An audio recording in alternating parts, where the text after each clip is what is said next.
Pour enseigner aux élèves de première année l'identification de mots et l'orthographe de mots, voici 3 conseils du service d'orthophonie pour un début de première année réussi.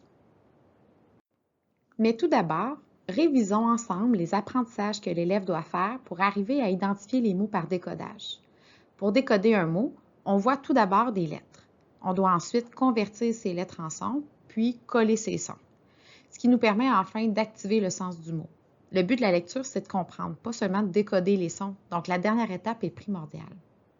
Pour décoder, l'élève de première année doit mémoriser les correspondances lettres-sons, aussi appelées les correspondances graphèmes-phonèmes.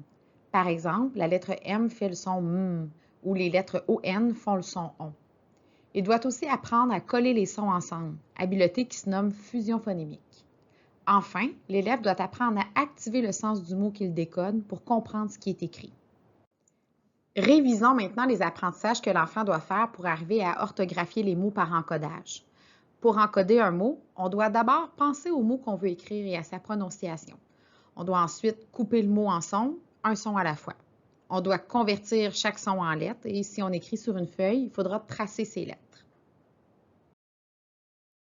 Pour encoder, l'élève de première année doit apprendre à couper les mots en sons, habileté qui se nomme segmentation phonémique. Il doit aussi mémoriser les correspondances son-lettres, aussi nommées les correspondances phonème-graphème. Par exemple, le son M s'écrit avec la lettre M. Le son ON s'écrit avec les lettres OM. Il doit aussi apprendre à tracer les lettres avec son crayon. Pour ce point, je vous invite à écouter la capsule produite par le service d'ergothérapie. Les visuels Lire et écrire sont disponibles dans l'équipe Team Orthophonie. Maintenant que les processus de décodage et d'encodage sont frais en notre mémoire, passons maintenant à notre premier conseil. Donc, conseil numéro 1, utilisez la prononciation à l'oral, aussi bien en conscience phonémique qu'en lecture et en écriture. En effet, les élèves qui débutent leur première année ne savent pas encore lire et écrire, mais ils ont déjà un bagage riche en langage oral. Il sera d'autant plus facile pour eux d'apprendre à lire et écrire s'ils peuvent s'appuyer sur ce bagage. Ainsi, la prononciation des mots devrait être utilisée dans nos enseignements. On dira donc patate et non patateux, tout comme on dira os et non os. Ainsi, il sera important d'enseigner aux élèves à ne pas oraliser les lettres muettes en lecture. En effet, un lecteur fluide ne réalise pas les lettres muettes. En lecture à voix haute, il lit à la manière dont on parle, donc en fonction de la prononciation à l'oral. La fille mange une banane et un petit pois.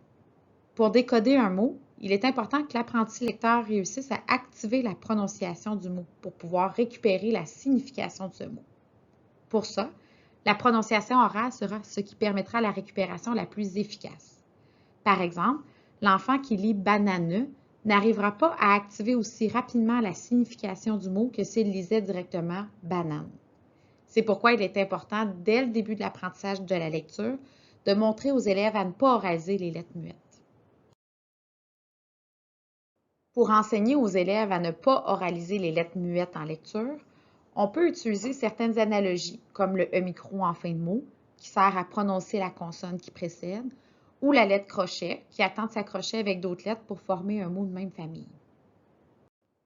En écriture, tel que prescrit dans la progression des apprentissages, l'enseignement explicite du système orthographique du français permettra aux élèves de pouvoir écrire les lettres muettes. Ces règles orthographiques sont explicitées dans le Becherel L'orthographe pour tous. Mais en début d'apprentissage de l'écriture, il n'est pas attendu que l'élève connaisse l'orthographe exacte des mots. On s'attend plutôt à ce qu'il écrive au son en fonction de la prononciation du mot à l'oral. Pour plus d'informations à ce sujet, nous vous invitons à consulter l'annexe 10 du guide pédagogique de Graphone où vous pourrez découvrir 8 raisons de privilégier la syllabation en fonction de l'oral. Passons maintenant au conseil numéro 2. Poursuivre la stimulation de la conscience phonémique. En maternelle, les élèves auront peaufiné leurs habiletés en conscience syllabique et auront même entamé les premiers pas en conscience phonémique. Il sera important de poursuivre la stimulation de la conscience phonémique car celle-ci joue plusieurs rôles importants dans l'apprentissage de l'identification des mots et de l'orthographe de mots. Premier rôle important, l'habileté à fusionner les phonèmes est essentielle lors du décodage. En effet, l'élève doit être en mesure de coller les sons ensemble de manière à découvrir la prononciation du mot. Par exemple, en lecture, pour décoder le mot melon, l'enfant devra coller les sons m, e, l, on pour en arriver à la prononciation melon et ainsi activer la signification. Deuxième rôle important, l'habileté à segmenter un mot en phonème est essentielle à l'encodage. En effet, lorsque l'élève veut écrire un mot au son, il doit couper ce mot en son, un son à la fois. Par exemple, en écriture, pour encoder le mot melon, l'enfant devra le couper en sons.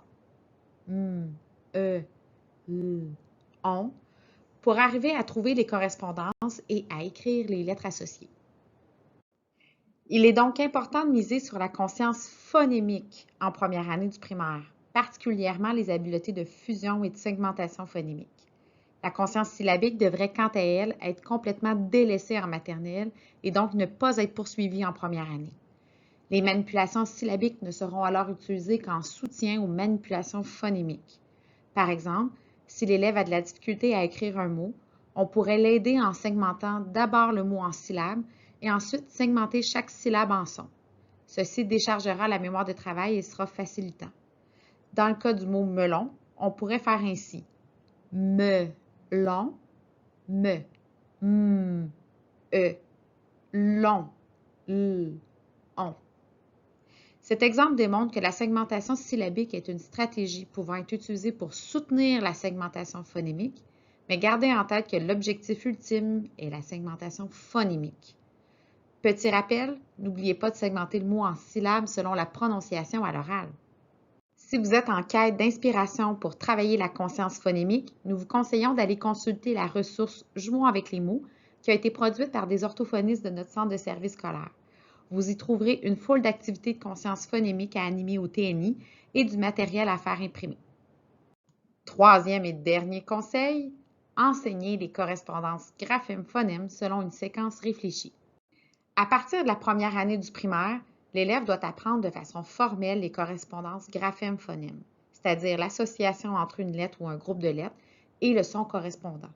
Par exemple, la lettre Q fait le son K et le groupe de lettres EAU fait le son O. Cet apprentissage a été amorcé de manière plus informelle en maternelle pour les lettres de l'alphabet, mais il sera à poursuivre et à consolider en première année. Petite recommandation, consultez les enseignants de maternelle de votre école pour savoir ce qui a été utilisé avec vos élèves lorsqu'ils étaient en maternelle. Vous pourrez ainsi profiter du bagage que les élèves ont déjà commencé à développer. Plusieurs auteurs suggèrent d'enseigner les correspondances graphème-phonème selon une séquence réfléchie qui tient compte de la fréquence des graphèmes dans les mots, de leur stabilité, soit leur tendance à faire le même son ou non, de la facilité à percevoir et isoler leur son. Par exemple, il est plus facile d'isoler un son qui s'étire comme F qu'un son qui explose comme K. Et de leur complexité, soit le nombre de lettres qu'il y a dans le graphème. Il vaut mieux aussi distancer dans le temps l'enseignement des correspondances graphème-phonème des lettres dont la forme se ressemble beaucoup, comme c'est le cas pour BDPQ, mais aussi pour U et N. Donc, lorsque vous choisirez le matériel que vous utiliserez pour enseigner les correspondances graphème-phonème, prenez le temps d'analyser les critères qui ont été utilisés pour établir la séquence d'enseignement. Dans le matériel Graphone, qui a été produit par des orthophonistes de notre centre de service scolaire, une séquence de présentation des correspondances graphème-phonème vous est proposée. Dans le guide pédagogique, vous trouverez dans les annexes cette séquence accompagnée de toutes les justifications en lien avec l'ordre de présentation choisi. Autre suggestion en lien avec les correspondances graphème-phonème, ce sera plus facile pour les élèves de les mémoriser si on leur explique que le son se trouve très souvent dans le nom des lettres. Par exemple, le nom de la lettre qui se prononce B commence par le son B. Écoutez bien. B. B.